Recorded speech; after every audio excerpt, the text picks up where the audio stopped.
ನಮಸ್ಕಾರ ಗೆಳೆಯರಿ, stock market Kannada ಚಾನಲ್ಗೆ ಸ್ವಾಗತ ಸುಸ್ವಾಗತ.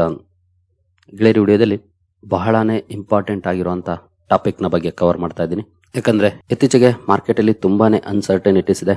ಇಂತಹ ಅನ್ಸರ್ಟನ್ ಕಂಡೀಷನ್ ಅಲ್ಲಿ ಇನ್ನು ಕೆಲವು ಅನ್ಸರ್ಟನಿಟೀಸ್ ಬಿಲ್ಡ್ ಆಗ್ತಾನೆ ಹೋಗ್ತಾ ಇದೆ. ಹಾಗಾಗಿ ಇದ್ರ ಬಗ್ಗೆ ತಿಳ್ಕೊಳ್ಳೋಣ. ಎಸ್ಪೆಷಲಿ ಈ ಚಾಲೆಂಜಿಂಗ್ ಸಂದರ್ಭ ಯಾವಾಗ ಮುಗಿಬಹುದು, ನಾವೇನಾದ್ರೂ ಮಾರ್ಕೆಟ್ ಇಂದ ಒಳ್ಳೆ ರಿಟರ್ನ್ಸ್ ಯಾವಾಗ ಎಕ್ಸ್ಪೆಕ್ಟ್ ಮಾಡಬಹುದು, ಇದೆಲ್ಲದರ ಬಗ್ಗೆ ಒಂದಷ್ಟು ವಿಷಯವನ್ನ ತಿಳ್ಕೊಳ್ಳೋಂತ ಪ್ರಯತ್ನವನ್ನ ಮಾಡೋಣ.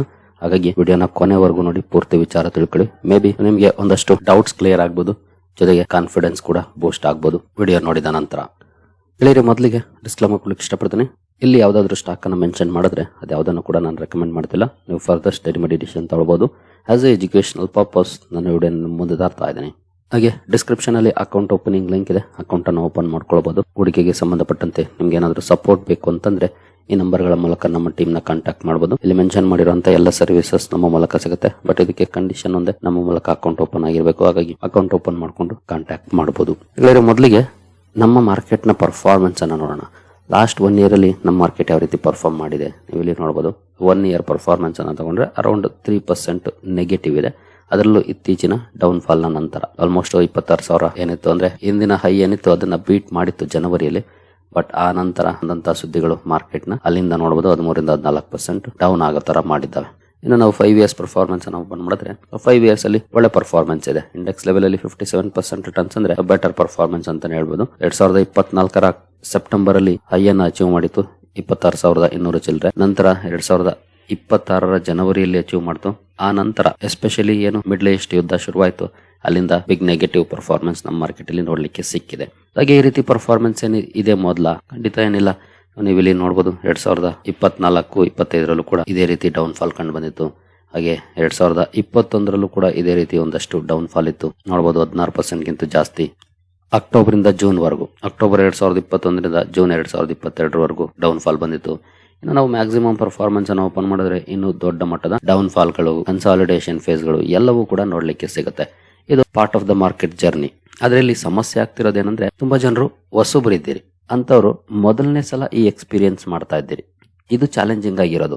ಯಾಕಂದ್ರೆ ಈ ಹಿಂದಿನ ಕ್ರಾಶ್ ಗಳು, ಕರೆಕ್ಷನ್ ಗಳು ಏನಿತ್ತು ಆಗ ಮಾರ್ಕೆಟ್ ಪಾರ್ಟಿಸಿಪೆಂಟ್ ಸಂಖ್ಯೆ ಕಡಿಮೆ ಇತ್ತು. ಬಟ್ ಈಗ ಮಾರ್ಕೆಟ್ ಪಾರ್ಟಿಸಿಪೆಂಟ್ ಸಂಖ್ಯೆ ಜಾಸ್ತಿ ಆಗಿದೆ. 2 ಕೋಟಿ ಅಕೌಂಟ್ ಗಳಿದ್ದದ್ದು ಡಿಮ್ಯಾಟ್ ಅಕೌಂಟ್ಸ್ ವಿಚಾರಕ್ಕೆ ಬಂದ್ರೆ ಈಗ ಆಲ್ಮೋಸ್ಟ್ 21 crores ಕ್ರಾಸ್ ಮಾಡಿದೆ. 2 ಕೋಟಿಯಲ್ಲಿ 21 crores ಅಲ್ಲಿ 10 times ಗ್ರೋ ಆಗಿದೆ.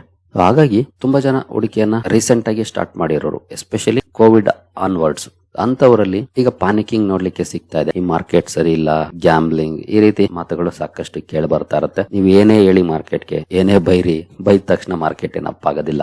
ಗ್ಯಾಮ್ಲಿಂಗ್ ಅಂದ ತಕ್ಷಣ ಏನ್ ಮಾರ್ಕೆಟ್ ಅಲ್ಲಿ ಡಿಫರೆನ್ಸ್ ಆಗೋದಿಲ್ಲ. ಅದು ಹೇಗೆ ರಿಯಾಕ್ಟ್ ಮಾಡ್ಬೇಕು ಹಾಗೇನೆ ರಿಯಾಕ್ಟ್ ಮಾಡೋದು. ನೀವು ಬೈಕೊಂಡ್ರು ಅಷ್ಟೇ, ಹೊಗಳಿದ್ರು ಅಷ್ಟೇ. ಹೊಗಳಿದ್ರೆ ಇಗ್ಗಲ್ಲ, ತೆಗಳಿದ್ರೆ ಕುಗ್ಗಲ್ಲ. ಹಾಗೆ ಯಾವಾಗೆಲ್ಲ ಮಾರ್ಕೆಟ್ ಅಲ್ಲಿ ಈ ರೀತಿ ಪರ್ಫಾರ್ಮೆನ್ಸ್ ಬಂದಿದೆ, ಆನಂತರ ಫಾಲೋ ಅಪ್ ಆಗಿರೋದೇನಂತಂದ್ರೆ ಮಾರ್ಕೆಟ್ ರ್ಯಾಲಿ. ಬಟ್ ಆ ರ್ಯಾಲಿ ಯಾವಾಗ ಬರುತ್ತೆ ಖಂಡಿತ ಯಾರಿಗೂ ಗೊತ್ತಿರೋದಿಲ್ಲ, ನನಗೂ ಗೊತ್ತಿಲ್ಲ. ಬಟ್ ಮಾರ್ಕೆಟ್ ಅಲ್ಲಿ ಇರಬೇಕು ಅಷ್ಟೇ. ಹಾಗಾದ್ರೆ ನಾವು ಈ ವರ್ಷ ಒಳ್ಳೆ ರಿಟರ್ನ್ಸ್ ಎಕ್ಸ್ಪೆಕ್ಟ್ ಮಾಡಬಹುದಾ? 2026 ಏನಿದೆ ಖಂಡಿತ ನನಗೆ ಈಗ ಆಗ್ತಿರುವಂತ ಡೆವಲಪ್ಮೆಂಟ್ಸ್ ಅನ್ನ ನೋಡಿದ್ರೆ 2026 one of the challenging year ಅಂತಾನೆ ಅನಿಸ್ತಿದೆ ಮೇಲ್ನೋಟಕ್ಕೆ. 2025 ಚಾಲೆಂಜಿಂಗ್ ಇಯರ್ ಅಂತ ಅನ್ಕೊಂಡಿದ್ವಿ. ಬಟ್ 2025 ಅಲ್ಲ, 2026 ಚಾಲೆಂಜಿಂಗ್ ಇಯರ್ ಅನಿಸ್ತಾ ಇದೆ. ಯಾಕಂದ್ರೆ ಜಸ್ಟ್ 3 months ಅಲ್ಲಿ ಏನೆಲ್ಲ ಬೆಳವಣಿಗೆಗಳಾಗಿದೆ. ಜನವರಿಯಲ್ಲಿ ಮಾರ್ಕೆಟ್ ತುಂಬಾ ಚೆನ್ನಾಗಿ ಪರ್ಫಾರ್ಮ್ ಮಾಡಿತ್ತು. ಫೆಬ್ರವರಿಯಲ್ಲಿ ಒಂದಷ್ಟು ಬದಲಾವಣೆಗಳಾಯ್ತು, ಡಿಸೆಂಟ್ ಪರ್ಫಾರ್ಮೆನ್ಸ್ ಬಂತು. ನಂತರ ಮಾರ್ಚ್ ಅಲ್ಲಿ ಬಿಗ್ ಡೌನ್ ಫಾಲ್ ಬಂತು. ಜೊತೆಗೆ ಈಗ ಆಗ್ತಿರುವಂತ ಡೆವಲಪ್ಮೆಂಟ್ಸ್ ಏನಿದೆ ಇದು ಮಾರ್ಕೆಟ್ ನ 2026 ಒಳ್ಳೆ ಪರ್ಫಾರ್ಮೆನ್ಸ್ ಕೊಡ್ಲಿಕ್ಕೆ ಬಿಡುತ್ತಾ ಅನ್ನೋ ಡೌಟ್ ಗಳನ್ನ ಕ್ರಿಯೇಟ್ ಮಾಡ್ತಿದೆ. ಹಾಗಾದ್ರೆ ಏನೆಲ್ಲ ಬ್ಯಾಡ್ ಡೆವಲಪ್ಮೆಂಟ್ಸ್ ಇದೆ ಮಾರ್ಕೆಟ್ಗೆ ಸಂಬಂಧಪಟ್ಟಂತೆ? ಮ್ಯಾಕ್ರೋ ಎನ್ವಿರಾನ್ಮೆಂಟ್ ಖಂಡಿತ ಸ್ವಲ್ಪನೂ ಚೆನ್ನಾಗಿಲ್ಲ. ಅದು ನಿಮ್ಗೆ ಗೊತ್ತಿದೆ ಈಗಾಗಲೇ. ಮ್ಯಾಕ್ರೋ ಎನ್ವಿರಾನ್ಮೆಂಟ್ ಡೈರೆಕ್ಟ್ ಇಂಪ್ಯಾಕ್ಟ್ ಮಾಡುತ್ತೆ ಮಾರ್ಕೆಟ್ ನ ಮೇಲೆ. ಮೈಕ್ರೋ ಎನ್ವಿರಾನ್ಮೆಂಟ್ ಸ್ಪೆಸಿಫಿಕ್ ಸೆಕ್ಟರ್ ನ ಮೇಲೆ, ಸ್ಪೆಸಿಫಿಕ್ ಸ್ಟಾಕ್ ಗಳ ಮೇಲೆ ಇಂಪ್ಯಾಕ್ಟ್ ಮಾಡಿದ್ರೆ ಮ್ಯಾಕ್ರೋ ಓವರ್ ಆಲ್ ಮಾರ್ಕೆಟ್ ನ ಮೇಲೆ ಇಂಪ್ಯಾಕ್ಟ್ ಮಾಡುತ್ತೆ. ಇಲ್ಲಿ ಅದೇ ಆಗ್ತಿರೋದು. ಮ್ಯಾಕ್ರೋ ಎನ್ವಿರಾನ್ಮೆಂಟ್ ಸರಿ ಇಲ್ಲ ಅಂತಂದ್ರೆ ಮೊದಲಿಗೆ ವಾರ್. ಈಗ ಮಿಡ್ಲ್ ಈಸ್ಟ್ ಅಲ್ಲಿ ವಾರ್ ನೋಡ್ಲಿಕ್ಕೆ ಸಿಗ್ತಾ ಇದೆ. ಇದಾದ್ಮೇಲೆ ಗೊತ್ತಿಲ್ಲ ಯಾವ ಯುದ್ಧ ಸ್ಟಾರ್ಟ್ ಆಗುತ್ತೋ ಅಂತ. ಈಗಾಗಲೇ ಟ್ರಂಪ್ ಕ್ಯೂಬಾದ ಮಾತಾಡ್ತಿದ್ದಾರೆ. ಬಟ್ ಅದು ನಮ್ಗೆ ಈ ಮಿಡ್ಲ್ ಈಸ್ಟ್ ವಾರ್ ತರ ಇಂಪ್ಯಾಕ್ಟ್ ಮಾಡದೇ ಇರಬಹುದು. ಬಟ್ ಗ್ಲೋಬಲ್ ಲೆವೆಲ್ ಅಲ್ಲಿ ಒಂದಷ್ಟು ಡಿಸ್ಟರ್ಬೆನ್ಸಸ್ ಇದ್ದೇ ಇರುತ್ತೆ. ಅನ್ಸರ್ಟನಿಟೀಸ್ ಬಿಲ್ಡ್ ಆಗ್ತಾನೆ ಹೋಗುತ್ತೆ. ಏನು ಚೀನಾ ತೈವಾನ್ ವಿಚಾರದಲ್ಲಿ ಯಾವೆಲ್ಲ ಅಪ್ಡೇಟ್ ಗಳು ಬರ್ತಾವೋ ಗೊತ್ತಿಲ್ಲ. ದಿನೇ ಮ್ಯಾಕ್ರೋ ಇಂಪ್ರೂವ್ ಆಗೋ ಲಕ್ಷಣವನ್ನ ತೋರಿಸ್ತಾನೆ ಇಲ್ಲ. ಇದರ ನಂತರ ಇನ್ ಕೇಸ್ ವಾರದೆಲ್ಲ ಸರಿ ಆಯ್ತು ಅಂದ್ರೆ ಆಮೇಲೆ ಅಬ್ವಿಯಸ್ಲಿ ಡೊನಾಲ್ಡ್ ಟ್ರಂಪ್ ತರ್ತಾರೆ ಟ್ಯಾರಿಫ್ಸ್. ಇನ್ನು ಏನೆಲ್ಲ ಟ್ಯಾರಿಫ್ ಆಗ್ತಾರೋ ಗೊತ್ತಿಲ್ಲ, ಯಾವ ರೀತಿ ಎಲ್ಲ ಟ್ಯಾರಿಫ್ ಆಗ್ತಾರೋ ಗೊತ್ತಿಲ್ಲ. ಈ ಮುಂಚೆ ಫೆಬ್ರವರಿ 28ಕ್ಕೆ ಮುಂಚೆ ಪ್ರತಿದಿನ ಟ್ಯಾರಿಫ್ ಟ್ಯಾರಿಫ್ ಟ್ಯಾರಿಫ್ ಅಂತ ಬರ್ತಾ ಇದ್ರು ಟ್ರಂಪ್. ಫೆಬ್ರವರಿ 28ರ ನಂತರ ಪ್ರತಿದಿನ ಯುದ್ಧ ಯುದ್ಧ ಯುದ್ಧ ಅಂತ ಬರ್ತಿದ್ದಾರೆ. ಟ್ಯಾರಿಫ್ ಮರ್ತೋಗ್ಬಿಟ್ಟಿದ್ದಾರೆ. ಯುದ್ಧ ಮುಗೀತು ಅಂದ್ರೆ ಮತ್ತೆ ಟ್ಯಾರಿಫ್ ನೆನೆಸ್ಕೊಳ್ತಾರೆ. ಈ ವರ್ಷಾಂತ್ಯಕ್ಕೆ ಅಮೆರಿಕದಲ್ಲಿ ಮಧ್ಯಂತರ ಚುನಾವಣೆಗಳಿದೆ. ಅಲ್ಲಿನ ರಿಸಲ್ಟ್ಸ್ ಕೂಡ ಮಾರ್ಕೆಟ್ಗೆ ಬಹಳ ಇಂಪಾರ್ಟೆಂಟ್ ಆಗುತ್ತೆ. ಇನ್ ಕೇಸ್ ಟ್ರಂಪ್ ಪಕ್ಷ ಏನಾದ್ರೂ ಅಲ್ಲಿ ಮುನ್ನಡೆಯನ್ನ ಪಡ್ಕೊಳ್ಳಿಲ್ಲ ಅಂತಂದ್ರೆ ಟ್ರಂಪ್ಗೆ ಸೆನೆಟ್ ಅಲ್ಲಿ ಮೆಜಾರಿಟಿ ಇಲ್ದಂಗಾಗುತ್ತೆ. ಆಗ ಒಂಥರ ಡಮ್ಮಿ ಪ್ರೆಸಿಡೆಂಟ್ ಆಗ್ಬಿಡ್ತಾರೆ, ಡಿಸಿಷನ್ ತಗೊಳಕ್ ಆಗೋದಿಲ್ಲ. ಇನ್ ಕೇಸ್ ಟ್ರಂಪ್ ಪಕ್ಷನೇ ಏನಾದ್ರೂ ಆರಿಸಿ ಬಂತು ಅಂದ್ರೆ ಮೇ ಬಿ ಇನ್ನೂ ಅಗ್ರೆಸಿವ್ ಆಗಿ ಡಿಸಿಷನ್ ಗಳನ್ನ ತಗೊಳ್ಬಹುದು. ಇಂತಹ ಸಾಧ್ಯತೆಗಳು ಕೂಡ ಇದೆ. So over all uncertainties build ಆಗ್ತಾನೆ ಹೋಗ್ತಾ ಇದೆ. ಇದ್ರ ಜೊತೆಗೆ ನಿನ್ನೆ ಒಂದು ರಿಪೋರ್ಟ್ ಬಂದಿದೆ. ನಿನ್ನೆ ಅಂತ ಏನಲ್ಲ, ಇತ್ತೀಚೆಗೆ JP Morgan ಅವರ ಕಡೆಯಿಂದ JP Morgan CEO ಜಾಮಿಟ್ ಡಿಮೋನ್ ಅವರು ಒಂದು ವಾರ್ನಿಂಗ್ ಕೊಟ್ಟಿದ್ದಾರೆ. ಏನಂದ್ರೆ ಕರೆಂಟ್ ಮಾರ್ಕೆಟ್ ಕಂಡೀಷನ್ಸ್ ಗೆ ಸಂಬಂಧಪಟ್ಟಂತೆ 2008ರ ಫೈನಾನ್ಷಿಯಲ್ ಕ್ರೈಸಿಸ್ ಏನಿತ್ತು ಅದನ್ನ ರಿಪೀಟ್ ಮಾಡೋ ತರ ಕಾಣ್ತಿದೆ ಇತ್ತೀಚಿನ ಮಾರ್ಕೆಟ್ ಕಂಡೀಷನ್ಸ್ ಅಂತ ಹೇಳ್ತಿದ್ದಾರೆ. ಯಾಕೆ 2008ರ ಕ್ರೈಸಿಸ್ ಬಗ್ಗೆ ಗೊತ್ತಿರೋರಿಗೆ ಇದ್ರ ಬಗ್ಗೆ ಮಾಹಿತಿ ಇರುತ್ತೆ. ಆಗ ಹೌಸಿಂಗ್ ಕ್ರೈಸಿಸ್ ಆಯ್ತು. ಹೌಸಿಂಗ್ ತುಂಬಾ ಚೆನ್ನಾಗಿ ಗ್ರೋ ಆಗ್ಬಿಡ್ತು, ಬಬಲ್ ಕ್ರಿಯೇಟ್ ಆಗಿತ್ತು. ಆ ಬಬಲ್ ಒನ್ ಟೈಮ್ ಬರ್ಸ್ಟ್ ಆಯ್ತು. ಈಗ AI ಬಬಲ್ ಅಂತಾರೆ. ನೋಡಬಹುದು, AI driven asset prices, excessive leverage and dumb risk taking rivals closely resemble the 2005-07 period leading up to the 2008 financial crisis. 2005ರಿಂದ 2007ರವರೆಗೂ ಹೌಸಿಂಗ್ ಸೆಕ್ಟರ್ ಅಲ್ಲಿ ಏನೆಲ್ಲ ಡೆವಲಪ್ಮೆಂಟ್ಸ್ ಆಗಿತ್ತೋ ಅದೇ ರೀತಿ ಡೆವಲಪ್ಮೆಂಟ್ಸ್ ಈಗ AI ಸೆಕ್ಟರ್ ಅಲ್ಲಿ ನೋಡ್ಲಿಕ್ಕೆ ಸಿಗ್ತಿದೆ ಅಂತ ಹೇಳ್ತಿದ್ದಾರೆ. ಅಂದ್ರೆ ಏನು ಫಂಡ್ ರೈಸ್ ನೋಡ್ತಾ ಇದ್ದೀವಲ್ಲ, ದೊಡ್ಡ ಮಟ್ಟದ ಫಂಡ್ ರೈಸಿಂಗ್ ಅನ್ನ ಮಾಡ್ತಿದ್ದಾರೆ. ಈವನ್ 2008 ಸಂದರ್ಭದಲ್ಲೂ ಕೂಡ ಇದೇ ಆಗಿದ್ದು. ಫೈನಾನ್ಷಿಯಲ್ ಕ್ರೈಸಿಸ್ ಸಂದರ್ಭದಲ್ಲಿ ಹೌಸಿಂಗ್ ಪ್ರೈಸಸ್ ತುಂಬಾನೇ ಹೈಪ್ ಆಯ್ತು, ದೊಡ್ಡ ಮಟ್ಟದ ಸಾಲಗಳಾಯ್ತು. ಈಗಲೂ ಅದೇ ಆಗ್ತಾ ಇದೆ ಅಂತ ಹೇಳ್ತಿದ್ದಾರೆ. ಇಲ್ಲಿ AI ನ ಸಕ್ಸಸ್ ಡಿಸೈಡ್ ಮಾಡುತ್ತೆ ಕ್ರೈಸಿಸ್ ಅಥವಾ ಇನ್ನು ರ್ಯಾಲಿನ ಅಂತ. ಡಮ್ ಥಿಂಗ್ಸ್ ಇನ್ ಲೆಂಡಿಂಗ್, ಸಾಲ ಕೊಡೋದ್ರಲ್ಲಿ ಸುಮ್ಮನೆ ಕೊಡ್ತಾ ಹೋಗಿದ್ರು 2008ರ ಸಂದರ್ಭದಲ್ಲಿ. Leverage and over confidence, AI bubble concern. ಈಗ AI ಗೆ ಸಂಬಂಧಪಟ್ಟಂತೆ ಅದೇ ರೀತಿ ಡೆವಲಪ್ಮೆಂಟ್ಸ್ ಆಗ್ತಿದೆ ಅಂತ ಹೇಳ್ತಿದ್ದಾರೆ. ಸೊ ಕಾರ್ಪೊರೇಟ್ ಡೆಟ್ ಜಾಸ್ತಿ ಆಗ್ತಿದೆ, ಹಿಡನ್ ರಿಸ್ಕ್ ಕೂಡ ಇಲ್ಲಿ ಜಾಸ್ತಿ ಆಗ್ತಿದೆ ಅಂತ ಹೇಳ್ತಿದ್ದಾರೆ. ಹಾಗಂತ 2008ರ ತರಾನೇ ಕ್ರೈಸಿಸ್ ಬರುತ್ತೆ ಅಂತ ಅಲ್ಲ, ಬಟ್ ಬರಬಹುದು ಅಂತ. ಎಸ್ಪೆಷಲಿ AI ನ ಸಕ್ಸಸ್ ಅಥವಾ ಫೇಲ್ಯೂರ್ ಇದನ್ನ ಡಿಸೈಡ್ ಮಾಡುತ್ತೆ. ಇದರ ಜೊತೆಗೆ ಗೋಲ್ಡ್ಮನ್ ಸಾಚಸ್ ಅವರು ನಿಫ್ಟಿ ಟಾರ್ಗೆಟ್ ಅನ್ನ 14% ಕಟ್ ಮಾಡಿದ್ದಾರೆ. ಇದು ನೆನ್ನೆನೆ ಬಂದಿರುವಂತ ಅಪ್ಡೇಟ್ ನೋಡಬಹುದು. ಮಾರ್ಚ್ 27 12 ಮಂತ್ ನಿಫ್ಟಿ ಟಾರ್ಗೆಟ್ ಏನಿತ್ತು ಅದನ್ನ 25,300ರಿಂದ 25,900ಕ್ಕೆ ಕಟ್ ಮಾಡಿದ್ದಾರೆ. ಮುಂಚೆ 29,300ರಿಂದ 29,500 ಕೊಟ್ಟಿದ್ರು. ಈಗ ಅದನ್ನ ರೆಡ್ಯೂಸ್ ಮಾಡಿದ್ದಾರೆ. ಅದಕ್ಕೆ ಕಾರಣಗಳಂತೂ ತುಂಬಾನೇ ಇದೆ. Oil shock, earnings downgrade, macro outlook weakens, growth cut, inflation rises, ಈ ರೀತಿ ಕಾರಣಗಳನ್ನ ಕೊಟ್ಟು ಇವರು ಕಟ್ ಮಾಡಿದ್ದಾರೆ. ನೋಡಬಹುದು, ಇಲ್ಲಿ ಕಾರಣಗಳಿದೆ. ಜೊತೆಗೆ ರುಪಿ ಕೂಡ ವೀಕ್ನೆಸ್ ಆಗ್ತಾ ಇದೆ, ಫಾರಿನ್ ಫ್ಲೋಸ್, ಹೀಗೆ ಸಾಕಷ್ಟು ಕಾರಣಗಳಿದ್ದಾವೆ. ನಂತರ ಕ್ರೂಡ್ ಗೆ ಸಂಬಂಧಪಟ್ಟಂತೆ forget $150, oil at $200 is the new grave warning to the world. 150 ಅಲ್ಲ 200ಕ್ಕೂ ಹೋಗಬಹುದು ಅಂತಾರೆ. ಹೋಗುತ್ತೋ ಬಿಡುತ್ತೋ ಬೇರೆ ವಿಚಾರ. ಬಟ್ ಈಗಿನ ಡೆವಲಪ್ಮೆಂಟ್ಸ್ ಅನ್ನ ನೋಡಿದ್ರೆ ಅಂತಹ ಪ್ರಾಬಬಿಲಿಟಿಯನ್ನು ಕೂಡ ನಾವು ಅಲ್ಲಗಳೆಯೋದಿಕ್ಕಾಗೋದಿಲ್ಲ ಅನ್ನೋಂತ ರಿಪೋರ್ಟ್ ಗಳು ಕೂಡ ಇದೆ. ಜೊತೆಗೆ ಕಂಟಿನ್ಯೂಸ್ ಫಾರಿನ್ ಇನ್ವೆಸ್ಟರ್ಸ್ ಇಂಡಿಯಾದ ಮಾರ್ಕೆಟ್ ಇಂದ ಓಡೋಗ್ತಿದ್ದಾರೆ. ಎಲ್ಲಿಗೆ ಹೋಗ್ತಿದಾರೋ ಗೊತ್ತಿಲ್ಲ, ಬಟ್ ಓಡಂತೂ ಹೋಗ್ತಿದ್ದಾರೆ. ಇನ್ನು ಕ್ರೂಡ್ $112 ಅಲ್ಲಿದೆ. ಬ್ರೆಂಟ್ ರುಪಿ 94.86, 95 ಅನ್ನು ಕೂಡ ಕ್ರಾಸ್ ಮಾಡ್ಬಿಟ್ಟಿತ್ತು ನೆನ್ನೆ.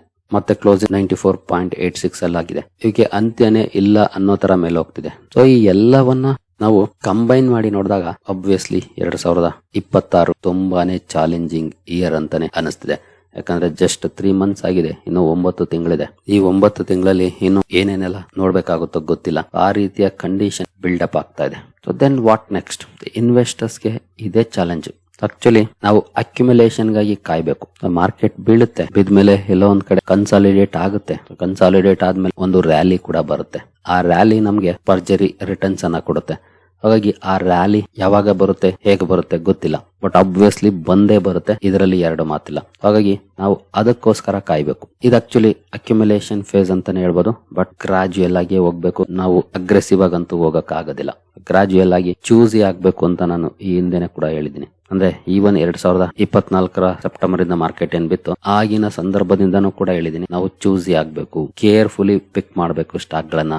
ಎಲ್ಲಿ ಗ್ರೋತ್ ಅಪಾರ್ಚುನಿಟೀಸ್ ಇದೆ, ಎಲ್ಲಿ ವ್ಯಾಲ್ಯೂಯೇಷನ್ ಕಡಿಮೆ ಇದೆ, ಎಲ್ಲಿ ಅರ್ನಿಂಗ್ಸ್ ಇಂಪ್ರೂವ್ ಆಗ್ತಾ ಇದೆ, ಜೊತೆಗೆ ರಿಸೆಷನ್ ಬರ್ಲಿ, ಸ್ಲೋ ಡೌನ್ ಬರ್ಲಿ, ಇನ್ಫ್ಲೇಷನ್ ಜಾಸ್ತಿ ಆಗ್ಲಿ, ಎಲ್ಲಿ ಒಳ್ಳೆ ಪರ್ಫಾರ್ಮೆನ್ಸ್ ಬರ್ಬೋದು, ಇದೆಲ್ಲವನ್ನ ನೋಡಿ ನಾವು ಅಕ್ಯುಮುಲೇಷನ್ ಮಾಡಬೇಕು. ಈಗಾಗಲೇ ಅದಕ್ಕೆ ಸಂಬಂಧಪಟ್ಟಂತೆ ಹಲವು ವಿಡಿಯೋಗಳನ್ನ ನಾನು ಮಾಡಿದ್ದೀನಿ. ರೆಗ್ಯುಲರ್ ಆಗಿ ನೋಡೋರ್ಗೆ ಖಂಡಿತ ಇದೇನು ಹೊಸ ವಿಷಯ ಅಲ್ಲ. ಯಾವೆಲ್ಲ ಸೆಕ್ಟರ್, ಯಾವೆಲ್ಲ ಸ್ಟಾಕ್ ಗಳನ್ನ ಫೋಕಸ್ ಮಾಡಬೇಕು ಅನ್ನೋದು ಕೂಡ ನಿಮಗೆ ಮಾಹಿತಿ ಇದೆ. ಇನ್ ಕೇಸ್ ಈ ಮಾಹಿತಿ ಇಲ್ಲ ಅಂದ್ರೆ ಮೇ ಬಿ ನೀವು ಸುಮ್ನೆ ಮೇಲ್ನೋಟಕ್ಕೆ ವಿಡಿಯೋ ನೋಡ್ತಾ ಇದ್ದೀರಿ, ಸೀರಿಯಸ್ ಆಗಿ ನೋಡ್ತಾ ಇಲ್ಲ ಅಂತಾನೆ ಅರ್ಥ. ಯಾಕಂದ್ರೆ ಎವ್ರಿ ವೀಕೆಂಡ್ ಈ ತರದ ವಿಷಯಗಳನ್ನ ಕವರ್ ಮಾಡಿದ್ದೀನಿ. ಹಾಗೆ ವೀಕ್ ಮಧ್ಯ ಕೂಡ ಕವರ್ ಮಾಡಿದ್ದೀನಿ. ಪ್ರತಿದಿನ ನಾವು ನ್ಯೂಸ್ ಗಳನ್ನ ನೋಡ್ತಿರ್ತೀವಲ್ಲ, ಬರೀ ನ್ಯೂಸ್ ಗಳಲ್ಲ, ಅದರಲ್ಲೇ ಅಡಗಿರುತ್ತೆ. ನಾವು ಬಿಟ್ವೀನ್ ದ ಲೈನ್ಸ್ ಓದ್ಬೇಕು. As A investors between the lines ಏನಿದೆ ವಿಷಯ ತಿಳ್ಕೊಳ್ಬೇಕು, ಅವಾಗ್ಲೇ ಗೊತ್ತಾಗೋದು. ಸೊ ನಾವು ಗ್ರಾಜುಯಲ್ ಆಗಿ ಹೋಗ್ಬೇಕಾಗುತ್ತೆ ಇಂತಹ ಸಂದರ್ಭದಲ್ಲಿ. ಇನ್ನು ನೆಕ್ಸ್ಟ್ ರಿಟರ್ನ್ಸ್ 2026 ಅಂತೂ ನಮ್ಗೆ ಡೀಸೆಂಟ್ ಪರ್ಫಾರ್ಮೆನ್ಸ್ ಬಂದ್ರು ತುಂಬಾ ಒಳ್ಳೇದೆ. ರ್ಯಾಲಿ ಅಂತೂ ಎಕ್ಸ್ಪೆಕ್ಟ್ ಮಾಡೋದು ತುಂಬಾ ಕಷ್ಟ ಸದ್ಯದ ಸನ್ನಿವೇಶಗಳನ್ನ ನೋಡಿದ್ರೆ. ಬಟ್ 2027 ಏನಿದೆ ನಮ್ಮ ಲೈಫ್ ಅನ್ನ ಬದಲಾಯಿಸುವಂತ ಸಾಧ್ಯತೆಗಳಿರುತ್ತೆ. ಯಾಕಂದ್ರೆ 2 ವರ್ಷ ಮಾರ್ಕೆಟ್ ಅಲ್ಲಿ ಅಂಡರ್ ಪರ್ಫಾರ್ಮೆನ್ಸ್ ಅಂದ್ರೆ 3ನೇ ವರ್ಷ ಯಾರಿಗ್ ಗೊತ್ತು ಶೂಟ್ ಅಪ್ ಆಗ್ಬೋದು. ಜೊತೆಗೆ ಅರ್ನಿಂಗ್ಸ್ ರಿಕವರಿ ಏನಿದೆ, ಅರ್ನಿಂಗ್ಸ್ ರಿಕವರಿ ಬಂದಾಗ ಮಾರ್ಕೆಟ್ ಶೂಟ್ ಅಪ್ ಆಗೋದಿಲ್ಲ. ಅರ್ನಿಂಗ್ಸ್ ರಿಕವರಿ ನೆಕ್ಸ್ಟ್ ಇಯರ್ ಬರುತ್ತೆ ಅಂದ್ರೆ ಈಗಲೇ ಮಾರ್ಕೆಟ್ ರಿಯಾಕ್ಟ್ ಮಾಡುತ್ತೆ. ಸೊ ಹಾಗಾಗಿ ಮೇ ಬಿ 2027 ನಮಗೆ ಬೆಸ್ಟ್ ರಿಟರ್ನ್ಸ್ ಸಿಗಬಹುದು. 2026 ಲಾಸ್ ಆಗಿರುವಂತದ್ದು ರಿಕವರ್ ಆದ್ರೂ ಕೂಡ ಓಕೆ, ಅಥವಾ ಸ್ಲೈಟ್ಲಿ ಡೌನ್ ಇದ್ರು ಓಕೆ. ಬಟ್ ಮೇ ಬಿ 2027 ನಮಗೆ ಒಳ್ಳೆ ಲಾಭವನ್ನು ಕೊಡುವಂತ ಇಯರ್ ಆಗ್ಬಹುದು. ಈ 26 ಏನಿದೆ ಚಾಲೆಂಜಿಂಗ್ ಇಯರ್ ಅಂತಾನೆ ಹೇಳ್ಬೋದು. ಯಾಕಂದ್ರೆ ಯುದ್ಧ ಮುಗಿದ್ರು ಅಲ್ಲಿ ಸಾಕಷ್ಟು ಡ್ಯಾಮೇಜಸ್ ಆಗಿದೆಯಲ್ಲ, ಅದು ರಿಕವರ್ ಆಗ್ಲಿಕ್ಕೆ ಟೈಮ್ ತಗೊಳುತ್ತೆ. ಹಾಗಾಗಿ ಕ್ರೂಡ್ ಪ್ರೈಸ್ ಮತ್ತೆ $60 ಬರುತ್ತೆ ಅಂತ ಹೇಳಕ್ ಆಗೋದಿಲ್ಲ. 70, 80, 90 ಇರ್ಬೋದೇನೋ ಕೆಳಗಡೆ ಬಂದ್ರು ಕೂಡ. ಹಾಗೆ ಈಗ ಇನ್ನೊಂದಷ್ಟು ಜನರಿಗೆ ಅನ್ಸ್ಬೋದು 2026 ನಮ್ಗೆ ಒಳ್ಳೆ ರಿಟರ್ನ್ಸ್ ಬರಲ್ಲ ಅಥವಾ ಬರುವಂತ ಚಾನ್ಸಸ್ ಕಡಿಮೆ ಅನ್ನೋದಾದ್ರೆ ನಾವ್ ಯಾಕೆ ಈಗ ಎಕ್ಸಿಟ್ ಆಗಿ 2027 ಎಂಟರ್ ಆಗ್ಬಾರ್ದು ಅಂತ. ಖಂಡಿತ ಇದು ಹೇಳಲಿಕ್ಕೆ ತುಂಬಾ ಚೆನ್ನಾಗಿರುತ್ತೆ. ನಾನು ಕೂಡ ಹೇಳ್ತಿದ್ದೀನಲ್ಲ, ಸಾಧ್ಯತೆಗಳನ್ನ ಹೇಳ್ತಿದೀನಿ ಅಷ್ಟೇ, ಕನ್ಫರ್ಮ್ಡ್ ಅಲ್ವಲ್ಲ. 2026 ಇರುವಂತ ಬ್ಯಾಡ್ ನ್ಯೂಸ್ ಗಳನ್ನ ನೋಡಿದ್ರೆ ಒಳ್ಳೆ ಪರ್ಫಾರ್ಮೆನ್ಸ್ ಸಿಗುವಂತ ಸಾಧ್ಯತೆ ಕಡಿಮೆ ಅಂತ ಹೇಳ್ತಿದ್ದೀನಿ. ಸಿಗೋದೇ ಇಲ್ಲ ಅಂತ ಏನಲ್ಲ, ಅಥವಾ 2027 ಒಳ್ಳೆ ಪರ್ಫಾರ್ಮೆನ್ಸ್ ಬರಬಹುದು ಅಂತ ಹೇಳ್ತಿದ್ದೀನಿ. ಬರುವಂತ ಸಾಧ್ಯತೆಗಳು ಹೆಚ್ಚಿದೆ ಅಂತ ಹೇಳ್ತಿದ್ದೀನಿ. ಬಂದೇ ಬರುತ್ತೆ ಅಂತ ಅಲ್ವಲ್ಲ. ಯಾಕಂದ್ರೆ ಯಾರಿಗೂ ಇದು ಗೊತ್ತಿರೋದಿಲ್ಲ. ಗೊತ್ತಿರೋದೇ ಆಗಿದ್ರೆ ಎಲ್ರು ಹಿಂಗೆ ಮಾಡೋರು, ಯಾರು ಲಾಸ್ ಮಾಡ್ಕೊಳ್ತಾನೆ ಇರಲಿಲ್ಲ ಮಾರ್ಕೆಟ್ ಅಲ್ಲಿ. ಹಾಗಾಗಿ ಮಾರ್ಕೆಟ್ ಅಲ್ಲಿ ಹಣ ಗಳಿಸ್ಬೇಕು ಅಂತಂದ್ರೆ time in the market beats timing the market. ನೀವು ಮಾರ್ಕೆಟ್ಗೆ ಎಷ್ಟು ಸಮಯ ಕೊಡ್ತೀರಿ, ಟೈಮಿಂಗ್ ಮಾಡೋದಕ್ಕಿಂತ ಟೈಮ್ ಕೊಡ್ತೀರಿ, ಇದು ಬಹಳ ಇಂಪಾರ್ಟೆಂಟ್. ಎಷ್ಟು ವರ್ಷ ಇನ್ವೆಸ್ಟೆಡ್ ಆಗಿದ್ರಿ, ಯಾವಾಗ ಇನ್ವೆಸ್ಟ್ ಮಾಡಿದ್ರಿ ಅನ್ನೋದಕ್ಕಿಂತ ಎಷ್ಟು ಸಮಯ ಕೊಟ್ರಿ, ಅದು ನಿಮ್ಗೆ ಬರುವಂತ ರಿಟರ್ನ್ಸ್ ಅನ್ನ ಡಿಸೈಡ್ ಮಾಡುತ್ತೆ. ಯಾಕಂದ್ರೆ ಮಾರ್ಕೆಟ್ ಅಲ್ಲಿ ರಿಕವರಿ ಯಾವಾಗ ಬರುತ್ತೆ, ಡೌನ್ ಫಾಲ್ ಯಾವಾಗ ಬರುತ್ತೆ ಯಾರಿಗೂ ಗೊತ್ತಿರೋದಿಲ್ಲ. ಯಾರು ಇನ್ವೆಸ್ಟೆಡ್ ಆಗಿರ್ತಾರೆ ಅವ್ರಿಗೆ ರಿಟರ್ನ್ಸ್ ಆಟೋಮೆಟಿಕ್ ಆಗಿ ಜನರೇಟ್ ಆಗುತ್ತೆ. ಯಾಕಂದ್ರೆ ಒಂದೊಂದೇ ದಿನ ನೋಡ್ತೀವಿ ಕೆಲವೊಂದು ಸ್ಟಾಕ್ 20% ಹೋಗ್ಬಿಡುತ್ತೆ. ಮೇಲಾದ್ರೂ ಆಗ್ಬೋದು, ಕೆಳಗಡೆ ಆದ್ರೂ ಆಗ್ಬೋದು. ಇನ್ ಕೇಸ್ ಹಿಂದಿನ ದಿನ ಗೊತ್ತಾಗೋದಾದ್ರೆ ಎಕ್ಸಿಟ್ ಆಗ್ಬಿಡ್ಬೋದಿತ್ತಲ್ಲ. ಕೆಳಗಡೆ ಹೋಗುತ್ತೆ ಅಂದ್ರೆ ಅಥವಾ ಮೇಲೆ ಹೋಗುತ್ತೆ ಅಂದ್ರೆ ಹಿಂದಿನ ದಿನ ತಗೊಳ್ಬೋದಿತ್ತಲ್ಲ. ಸೊ ಯಾರಿಗೂ ಗೊತ್ತಿರೋದಿಲ್ಲ. ಈವನ್ ಮಾರ್ಕೆಟ್ ಕೂಡ ಅಷ್ಟೇ. ನಾವು ರೈಟ್ ಟೈಮ್ಗೆ ಎಂಟ್ರಿ ಆಗ್ತೀವಿ, ರೈಟ್ ಟೈಮ್ಗೆ ಎಕ್ಸಿಟ್ ಆಗ್ತೀವಿ ಅಂದ್ರೆ ಖಂಡಿತ ಅದು ಸಾಧ್ಯ ಆಗೋದಿಲ್ಲ. ಇನ್ವೆಸ್ಟೆಡ್ ಆಗಿದ್ರೆ ರ್ಯಾಲಿ ಯಾವಾಗಾದ್ರೂ ಬರ್ಲಿ, ಡೌನ್ ಫಾಲ್ ಯಾವಾಗಾದ್ರೂ ಬರ್ಲಿ, ಎಲ್ಲವೂ ಕೂಡ ಅಡ್ಜಸ್ಟ್ ಆಗ್ತಾ ಹೋಗುತ್ತೆ ಓವರ್ ದ ಲಾಂಗ್ ಪೀರಿಯಡ್. ಹಾಗಾಗಿ patience is the key to success stock market ಅಲ್ಲಿ. ಅದನ್ನ ಬಿಟ್ರೆ there is no other way. So 2026 accumulation phase. Quality stock ಗಳನ್ನ, ಫ್ಯೂಚರ್ ಪೊಟೆನ್ಶಿಯಲ್ ಇರುವಂತಹ ಸ್ಟಾಕ್ ಗಳನ್ನ ಗ್ರಾಜುಯಲ್ ಆಗಿ ಪೋರ್ಟ್ಫೋಲಿಯೋದಲ್ಲಿ ಇಟ್ಕೊಳ್ತಾ ಹೋಗಿ, ತಗೊಳ್ತಾ ಹೋಗಿ, ಆಡ್ ಮಾಡ್ತಾ ಹೋಗಿ. ಕ್ವಾಲಿಟಿ ಸ್ಟಾಕ್ ಗಳು ಫ್ಯೂಚರ್ ಅಲ್ಲಿ ಒಳ್ಳೆ ಪರ್ಫಾರ್ಮೆನ್ಸ್ ಅನ್ನ ಮಾಡೇ ಮಾಡ್ತವೆ.